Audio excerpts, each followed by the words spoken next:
Les difficultés que vous rencontrez au quotidien, vous devez toujours être au-dessus des difficultés.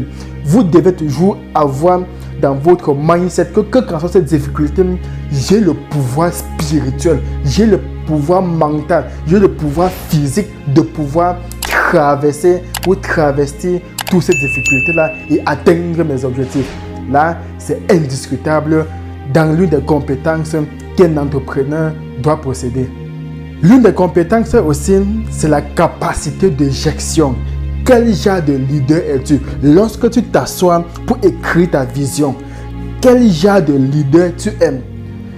As-tu la capacité de travailler avec un groupe, avec une équipe pendant 2, 3, 4, 5, 10 ans et ces personnes sont toujours là avec toi?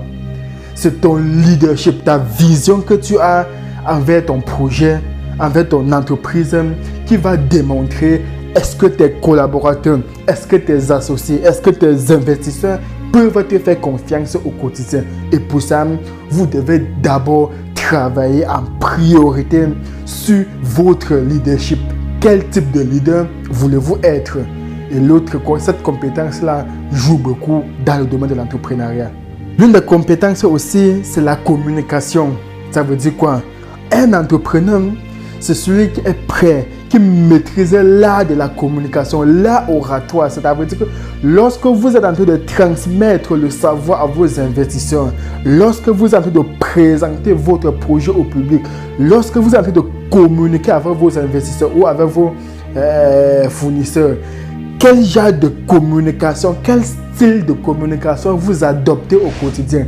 C'est à travers le langage que vous utilisez, à travers les mots que vous employez. C'est ça qui va déterminer la crédibilité, votre crédibilité en face de tes investisseurs, en face de tes fournisseurs ou en face de tes employés. Et pour cela, un entrepreneur doit travailler chaque jour sur sa communication, sur son art oratoire.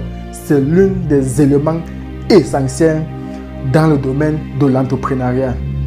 Et l'autre capacité, c'est la capacité de vendre. Parce que ça, croyez-moi, que qu'en soit le domaine qu'on fait sur cette terre, lorsque vous n'avez pas les compétences de vendre, vous perdez votre temps. Parce que tout ce qu'on fait sur cette terre tourne autour de la vente. Même si vous êtes enseignant, vous êtes en train de vendre votre intelligence à quelqu'un. Vous avez une boutique, vous vendez vos produits à quelqu'un. Ça veut dire que vous devez avoir cette capacité de convaincre les gens au quotidien. La capacité de faire savoir aux personnes, faire savoir à vos investisseurs, vos fournisseurs que non, ce que tu me donnes ou ce que je te vends, c'est réellement ce que tu as besoin pour résoudre tes problèmes. Et pour ça, vous ne devez pas maîtriser et vous ne devez pas négliger le domaine de la vente. Vous devez sacrifier plus de ressources, plus de temps, plus de compétences dans le domaine de la vente parce que sans maîtriser la vente, il serait impossible d'écouler vos produits ou d'écouler vos services. L'une des compétences aussi, c'est la connaissance du marché. Vous savez, aujourd'hui, la plupart des entrepreneurs font des erreurs parce qu'on se lève le matin, on part dans un carrefour ou quelque part ouvrir une boutique sans avoir fait ce qu'on appelle l'étude de faisabilité. Quelle est la population cible? Quel est le style de marché que je cherche?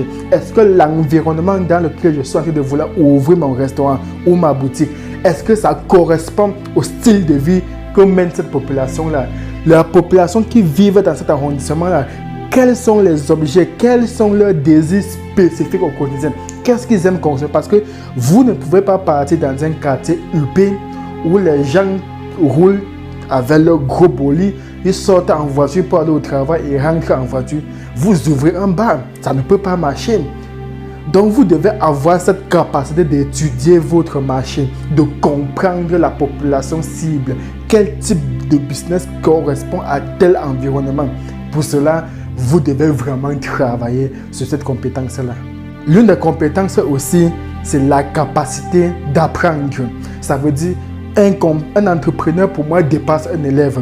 Vous devez sacrifier beaucoup de ressources dans votre éducation. Ça veut dire chaque jour, vous devez toujours chercher à apprendre, à avoir des connaissances, à fréquenter des gens qui ont un niveau plus élevé que la vôtre pour mieux comprendre, pour mieux débloquer certaines clés qui se cachent derrière l'entrepreneuriat. Et sans apprendre, il y a des nouveaux mises à jour qui se trouvent sur le marché et que lorsque vous êtes en retard de ces mises à jour, croyez-moi, il y aura des gens qui auront toujours l'avantage. Leur chiffre d'affaires, leur revenu serait toujours au-dessus des vôtres. Donc pour cela, vous devez sacrifier énormément des ressources, du temps à votre éducation.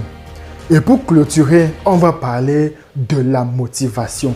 Parce que tout ceci ne peut que se concrétiser grâce à votre motivation, votre détermination. Est-ce que vous avez soif? Est-ce que le business que vous voulez lancer, vous aimez cela? Qu'est-ce qui vous passionne dans ce produit? Qu'est-ce qui vous passionne dans ce business? Vous devez d'abord avoir une motivation dans un domaine avant de y lancer. Parce que c'est grâce à cette motivation, cette détermination-là que vous aurez toujours l'engagement à atteindre vos objectifs au quotidien. Merci d'avoir suivi cette chronique. N'oubliez pas, rendez-vous prochainement pour une nouvelle chronique. Global Leadership Academy reste à votre disposition. Merci.